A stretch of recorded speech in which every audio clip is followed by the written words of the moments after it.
point. Narinig mo na ba ang salitang ito sa networking industry na agila lamang ang makakakuha ng agila?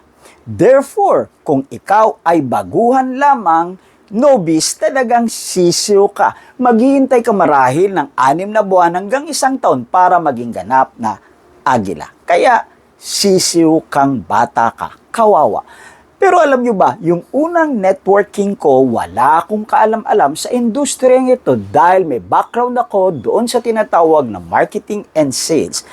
Part-time kong ginawa ang networking industry. Sa tulong naman ng Diyos at ang aking mga kasamahan, nagkaroon ako ng 196 teammates o tinatawag na mga downline at kumita ako ng 200,000. Take note, part-time ko itong ginagawa, paano kung magpo-full-time pa ako? Kaya sa loob ng 5 buwan, nakalikom ako ng pera at ipinangtayo ko ng apartment. Dahil ako po ay isang arkitektong hindi lisensyado, 3 buwan ko itong ginawa. Kaya sa loob ng 8 buwan, nakapagpatayo ako ng apartment na hanggang ngayon, 2026 na, kumikita pa rin ako. Tatandaan ho natin, totoo na mahirap kunin ang agila. Pero tandaan nyo, kahit sisiw ka lamang, katulad ko noon, sisiw pa lamang. Pero dahil ang ginawa ko, nagpadagit ako sa agila.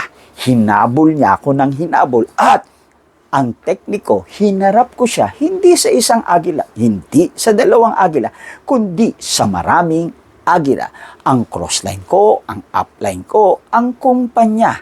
Sila ang mga agila noon.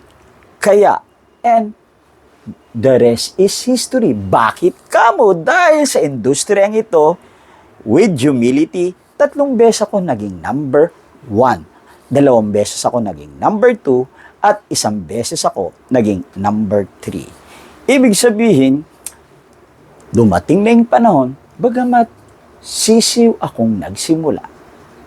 Pero, dahil sa mga natutunan ko, na-experience ko, naging agila na ako.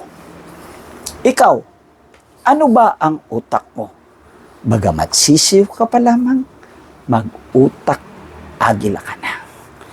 Dahil ang kailangan mo lamang, dagitin o magpahabol sa mga agila at iharap mo sila sa maraming agila. Dahil naniniwala ako na kung tama ang isip, tama ang silip.